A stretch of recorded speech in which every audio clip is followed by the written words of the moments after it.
हाय, मेरा नाम है Ritika Dubey. Career A+ tutorial में आपका एक बार फिर से स्वागत है। तो ये हमारा कॉन्स्टिट्यूशनल फ्रेमवर्क का पार्ट 2 है। इसमें हिस्टोरिकल बैकग्राउंड के कुछ एक्ट को ही मैंने यहाँ पर डिफाइन किया है। पहले ही मैंने आपको कुछ ब्रीफिंग बता दी थी, वो लेक्चर भी आपको हमारे चैनल पर जाकर मिल जाएगा। तो आप UPSC, किसी भी state PSC, SSC, police, SI या फिर रेलवे किसी भी एग्ज़ाम की प्रिपरेशन कर रहे हैं जिसमें आपको जनरल नॉलेज पूछा जाएगा, तो आप इस वीडियो को देख सकते हैं। आपके लिए ये डेफिनेटली बेनिफिशियल होगा। ओके, अभी स्टार्ट करते हैं। अब ये नेक्स्ट हमारा ये चैनल है कैरियर अपॉर्चुनिटीज़ का। तो इसको यदि आपको किसी भी एग्ज़ाम को लेकर आपके मन में कोई डाउट है या छोटी छोटी सी आपको जानकारी चाहिए है, तो आप इस चैनल पर जाकर हिंदी में सारे वीडियोस को देख सकते हैं। तो आपके सारे डाउट्स क्लियर हो जाएंगे और एग्ज़ाम की प्रिपरेशन के लिए इसी चैनल पर आप कंटिन्यू बने रहिए। ओके, मेरी रेफरेंस बुक है ये इंडियन पॉलिटी की लक्ष्मीकांत की बुक। आप चाहें तो इसको बाय कर सकते हैं या फिर आप इसी वीडियो के माध्यम से अपने शॉर्ट नोट्स जो हैं वो तैयार कर सकते हैं। अब नेक्स्ट देखते हैं। देखो, कंपनी रूल मैंने आपको बताया था कि ब्रिटिशर्स जो हैं वो व्यापारी बनकर भारत में आए हैं और धीरे धीरे करके बक्सर का युद्ध हुआ, प्लासी का युद्ध हुआ। इसके बाद इन्होंने हमारे जो राजाओं से संधि करके अपना रूल करना चालू कर दिया है। सबसे पहला रूल कहाँ हुआ था? तो बंगाल पे हुआ था। तो कंपनी का रूल जो है वो 1773 से लेकर 1858 तक चला है। फिर आया है ब्रिटिशर्स का रूल 1858 से लेकर 1947, जब तक हमारा देश आज़ाद हुआ था। तो इसके लिए कौन कौन से एक्ट आए हैं इसको हम समझ रहे हैं। अभी देखो, ये यहाँ पर मैंने यहाँ पर सारे ही रूल्स को बाइफरगेट करके लिख दिया है, तो आपको इससे समझने में आसानी होगी। ठीक है, कंपनी रूल कब से कब तक हुआ था? तो 1773 से लेकर 1858 तक हुआ था। रेगुलेटिंग एक्ट आया था, अमेंडमेंट एक्ट आए थे, बहुत सारे एक्ट आए थे, चार्टर एक्ट आए थे, पिट्स इंडिया एक्ट आया था, और जब तक कंपनी का रूल चल रहा है। ओके, अब नेक्स्ट देखते हैं हम। ये मैंने आपको पिछले लेक्चर में बता दिया था, मैं इसको एक बार रिवाइज कर दे रही हूँ यहाँ पर कि सबसे पहला जो एक्ट आया था वो आया था रेगुलेटिंग एक्ट। उसमें क्या था? बंगाल के गवर्नर को गवर्नर जनरल बनाया गया था। फर्स्ट गवर्नर जनरल कौन थे? तो वॉरेन हेस्टिंग थे। 4 लोग और आए थे। तो आपको ये सब चीज़ें बेसिक याद रखनी है। तो ये 4 लोग हमारे कार्यकारिणी परिषद में शामिल थे। फर्स्ट कौन था? गवर्नर जनरल, तो वॉरेन हेस्टिंग था। और 1+4 की कार्यकारिणी परिषद थी, मतलब एग्जीक्यूटिव काउंसिल थी। सुप्रीम कोर्ट की स्थापना 1774 में विलियम फोर्ड कलकत्ता में की गई है। इसमें एक चीफ जस्टिस है और 3 अन्य जस्टिस हैं। तो यहाँ पर सुप्रीम कोर्ट की स्थापना की गई है 1773 के रेगुलेटिंग एक्ट में। फर्स्ट मुख्य न्यायाधीश की बात करें तो कौन थे? तो एलिजा इम्पे थे।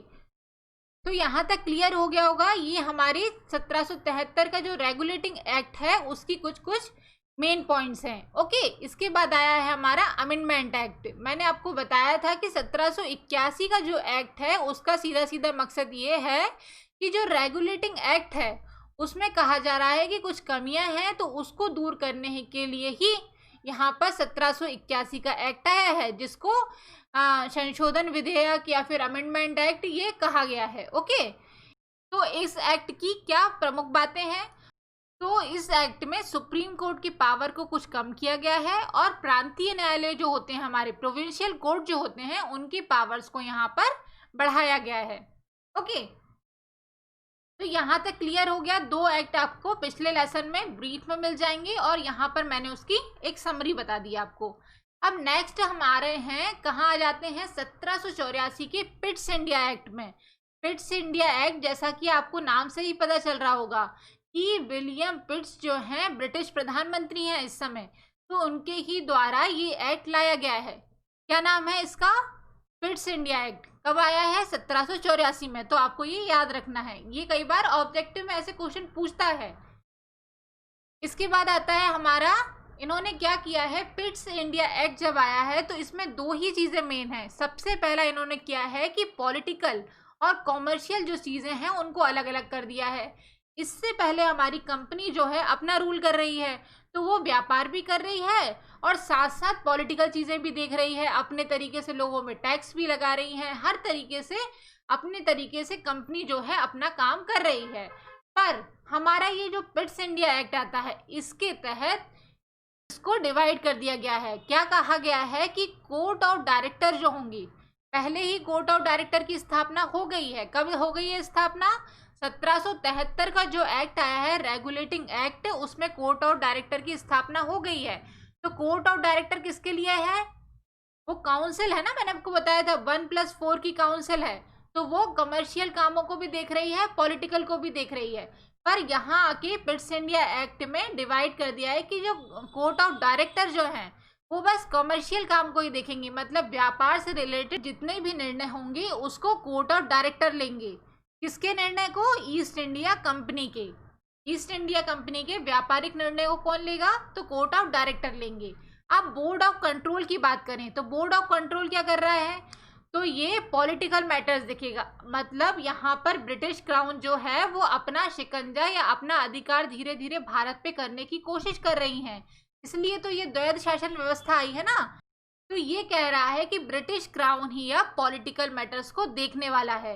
और ये दोनों कहाँ बैठे हैं? तो लंदन में बैठे हैं और भारत पर अपना शिकंजा या अधिकार जमाने की धीरे धीरे कोशिश कर रहे हैं। ओके, तो क्या हो गया है? कमर्शियल और पॉलिटिकल मैटर्स जो हैं इनको अलग अलग कर दिया गया है। तो इस एक्ट की सबसे बड़ी विशेषता यही है। ठीक है, इसके बाद क्या कर रहे हैं कि सिविल, रेवेन्यू और मिलिट्री, ये सारे मैटर्स को कौन देख रहा है? बोर्ड ऑफ कंट्रोल देख रहा है।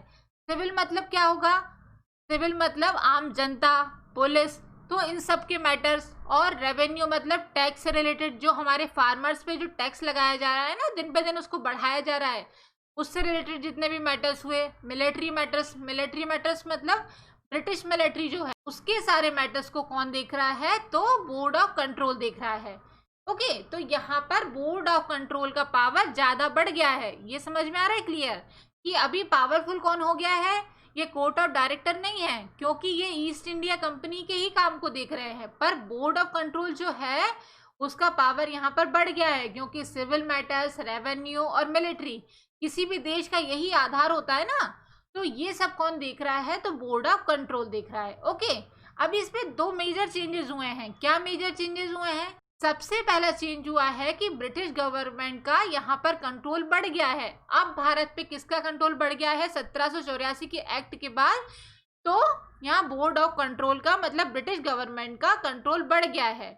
और दूसरा क्या है कि ब्रिटिश गवर्नमेंट अब कंट्रोल किसको कर रही है? तो कंपनी के एडमिनिस्ट्रेशन को भी कंट्रोल करने का काम कर रही है।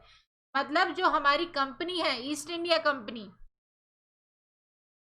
वो केवल व्यापार का काम कर रही है और उसको भी कंट्रोल कौन कर रहा है? उसका एडमिनिस्ट्रेशन को तो बोर्ड ऑफ कंट्रोल कर रहा है। यहाँ पर द्वैध शासन व्यवस्था लागू की गई है। मैंने आपको बताया ना, दो चीजों में डिवाइड किया गया है, इसी को कहते हैं द्वैध शासन व्यवस्था। तो ये आपके लिए एक इम्पोर्टेंट क्वेश्चन है, इसको याद रखना। ये दोनों कहाँ बैठ रहे हैं? लंदन में। तो यहाँ पर हमारा पिट्स इंडिया एक्ट कंप्लीट हो जाता है। द्वैध शासन की व्यवस्था की गई है। विलियम पिट्स जो है वो प्रधानमंत्री हैं।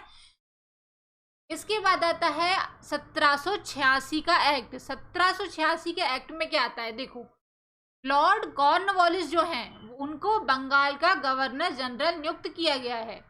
लॉर्ड कॉर्नवालिस को बंगाल का गवर्नर जनरल यहाँ पर नियुक्त किया जा रहा है। तो ये जो लॉर्ड कॉर्नवालिस है ना, इन्होंने हमारे कॉन्स्टिट्यूशनल फ्रेमवर्क में भी जबरदस्त चेंज किए हैं, इसलिए इनको समझना थोड़ा ज़्यादा अच्छे से ज़रूरी है। ठीक है, वो धीरे धीरे आपको समझ में आएगा कि इन्होंने क्या क्या चेंज किए गए हैं, या फिर इनकी कौन कौन सी पॉलिसीज या फिर रूल्स को हमारे कॉन्स्टिट्यूशन में भी लिया गया है। अब ये जो हमारे लॉर्ड कॉर्नवालिस हैं, ये दो शर्तों पर ही इंडिया आए हैं। तो क्या शर्तें हैं इनकी?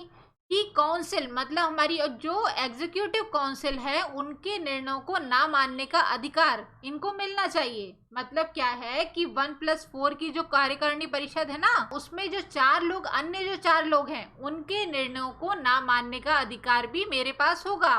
मतलब कॉर्नवालिस कह रहे हैं कि यदि मैं अपने ऑफिशियल दायरे में, मतलब अपने कंपनी के दायरे में कुछ काम करता हूँ और ये 4 जो एग्जीक्यूटिव सदस्य जो है ना, वो मेरी बात को नहीं भी मानते हैं तो भी मेरा ही निर्णय यहाँ पर सर्वमान्य होगा। मेरा ही निर्णय यहाँ पर सर्वमान्य होगा। ये कौन कह रहा है? कॉर्नवालिस कह रहे हैं। और इसके बाद मुझे कमांडर इन चीफ बनाकर या सेनापति बनाकर भारत में भेजा जाए। क्या कह रहे हैं कि ब्रिटिश जो सेना है उसका सेनापति बनाकर ही मुझको भारत में भेजा जाए। तो यहाँ पे समझ में आ गया कि कॉर्नवालिस 2 शर्तों के साथ इंडिया आ रहे हैं कि मतलब मैं हेड रहूंगा, यदि किसी चीज़ में मुझे काउंसिल के निर्णयों को नहीं भी मानना है तो ये मुझे अधिकार होना चाहिए कि मैं इनकी बातों को ना सुनूं। और सेकंड नंबर पे कमांडर इन चीफ मतलब सेनापति बनकर ही मैं इंडिया जाऊंगा, नहीं तो नहीं जाऊंगा। ओके, तो यहाँ पर ये कॉर्नवालिस आ गए हैं हमारे 1886 में। अभी आगे चलते हैं। आगे चल के हम देखते हैं 1793 में आया है हमारा चार्टर एक्ट। अब चार्टर एक्ट 1793 का क्या कहता है? तो चलो, अब कह रहे हैं कि कॉर्नवालिस को जो काउंसिल की पावर दी गई थी वो सभी गवर्नर जनरल को दी जाएगी। मतलब कह रहा है कि इसके पहले कोई पावर नहीं थी, पर कॉर्नवालिस जब आए, जब उन्होंने कहा ना कि मैं एग्जीक्यूटिव काउंसिल के निर्णयों को यदि ना चाहूँ तो ना मानूं, तो ये सारी पावर गवर्नर जनरल को भी दी गई है। ठीक है, किसी स्पेशल मामले में मतलब ऐसा उनको लग रहा है कि मेरा निर्णय सही है तो वो अपने निर्णय को मान सकते हैं, ये उनको अधिकार है। ठीक है, इसके बाद इसमें एक मेजर चेंज किया गया है 1793 के एक्ट में। तो ये आपको अच्छे से थोड़ा सुनना है क्योंकि ये क्वेश्चन में कई बार पूछा जाता है कि 20 साल तक के लिए ईस्ट इंडिया कंपनी की ट्रेड मोनोपोली को बढ़ा दिया गया है। मतलब क्या है इसका कि 20 साल तक, मतलब क्या है इसका कि ईस्ट इंडिया कंपनी को धीरे धीरे करके कमजोर कर रहे हैं। जैसा हमने देखा था, बोर्ड ऑफ कंट्रोल बना लिया, तो बोर्ड ऑफ डायरेक्टर के रूल्स को वैसे ही बहुत कम कर दिया गया है, तो बोर्ड ऑफ डायरेक्टर के रोल को बहुत कम कर दिया गया है।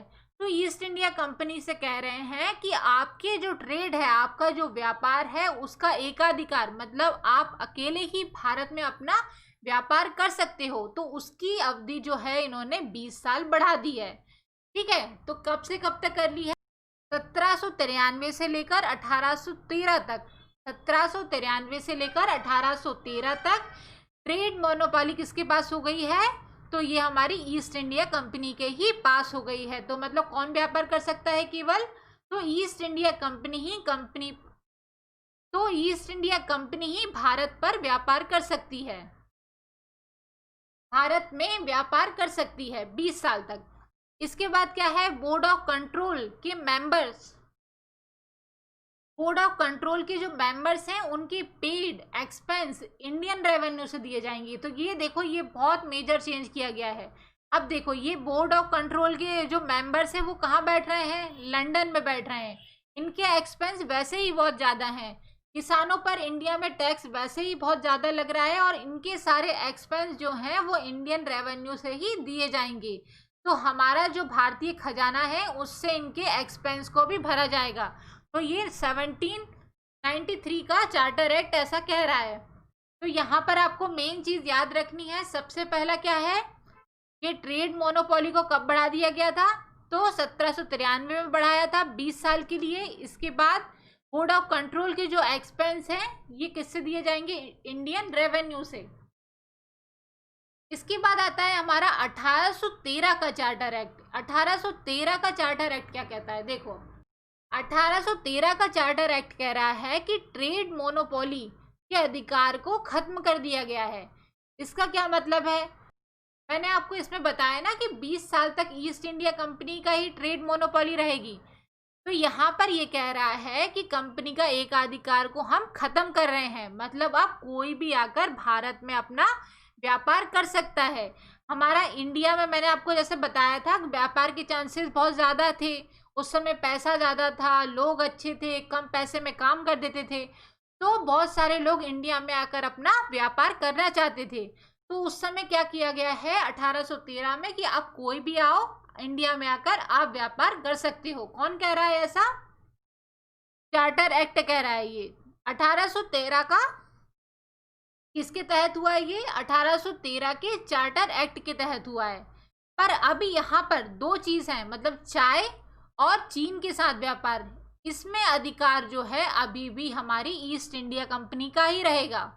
ईस्ट इंडिया कंपनी के बहुत सारे लोग ब्रिटिश सरकार में भी हैं, तो वो अभी भी पावरफुल है। ऐसा नहीं है कि ईस्ट इंडिया कंपनी पूरी तरीके से चली गई है। तो क्या कह रहे हैं कि चाय और चीन के साथ व्यापार में अभी भी अधिकार किसका रहेगा? ईस्ट इंडिया कंपनी का ही रहेगा।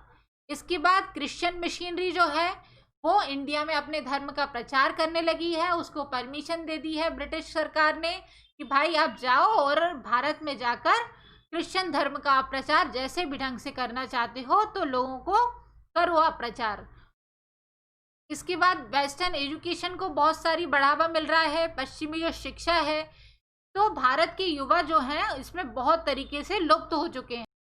इसमें भारत के युवाओं को इंक्लूड करने की ये कोशिश कर रहे हैं, धीरे धीरे करके हमारा जो कल्चर है उसको भुलाने की कोशिश कर रहे हैं और पूरी तरीके से वेस्टर्न कल्चर को, वेस्टर्न एजुकेशन को भारत में इंक्लूड करने की यहाँ पर कोशिश की जा रही है। तो ब्रिटिश सरकार जो लंदन में बैठी है वो हमारी शिक्षा के लिए, पश्चिमी शिक्षा के लिए भारत में पैसा भी भेज रही है ताकि उनको काम करने के लिए आसानी से भारत में लोग मिल जाएं। इसलिए वो वेस्टर्न एजुकेशन को बढ़ावा दे रहे हैं। इसके बाद लोकल गवर्नमेंट को भी इन्होंने टैक्स लगाने की अनुमति दे दी है। तो ऐसा नहीं है कि ये लोकल गवर्नमेंट पे अब पूरी तरीके से मेहरबान हो गए हैं। इसका क्या रीज़न है कि पूरा पैसा तो ब्रिटिश सरकार लेके जा रही है। तो लोकल गवर्नमेंट कह रही है कि हमें जैसे कोई लोकल में काम करने हैं, सड़क बनानी है, सफाई व्यवस्था करनी है, तो हम कुछ नहीं कर पा रहे हैं। तो ब्रिटिश सरकार कह रही है कि उसमें हम कुछ नहीं कर सकते, ये जो फार्मर्स का टैक्स है वो तो हम लेके जाएंगे ही, बाकी यदि आपको कोई टैक्स लगाना हो तो आप लगा लो। अभी देखो किसानों की स्थिति हमारे देश में वैसे ही बहुत खराब है, ओवरलोडेड हो चुके हैं वो टैक्स के साथ, और लोकल गवर्नमेंट को भी टैक्स लगाने की यहाँ पर परमिशन मिल गई है। तो बेसिक चीज़ें क्या थी समझ में आ गया। ये ट्रेड मोनोपोली के अधिकार को कब खत्म कर दिया गया? 1813 में। चाय और चीन के साथ व्यापार अभी भी ईस्ट इंडिया कंपनी के ही अंडर होगा। इसके बाद 20 साल तक कब एक्सटेंड किया गया? 1793 के एक्ट में। और लोकल गवर्नमेंट को टैक्स लगाने की परमिशन कब मिल गई है? तो 1813 में मिल गई है। ओके, हमने यहाँ पर पिट्स इंडिया एक्ट देख लिया, 1786 का एक्ट देख लिया, और इससे पहले हमने 1773 का रेगुलेटिंग एक्ट, 1781 का अमेंडमेंट एक्ट, ये सारे यहाँ पर समझ लिए हैं। ओके, अभी कोई भी डाउट है आप मुझसे कमेंट करके पूछ सकते हैं। और वीडियो को पसंद आया है तो इसे लाइक तो ज़रूर करना, क्योंकि मेरी भी इतनी मेहनत है और आपकी भी उतनी ही मेहनत है। तो यदि वीडियो पसंद आया है तो इसे लाइक करना और चैनल को सब्सक्राइब करना, ताकि आपसे कोई भी इम्पोर्टेंट फैक्ट यहाँ पर मिस ना हो। जैसे मैं कोई भी लेसन बनाऊंगी तो आपको वो तुरंत पहुँच जाए आप तक। Okay, finally thanks for watching, bye bye.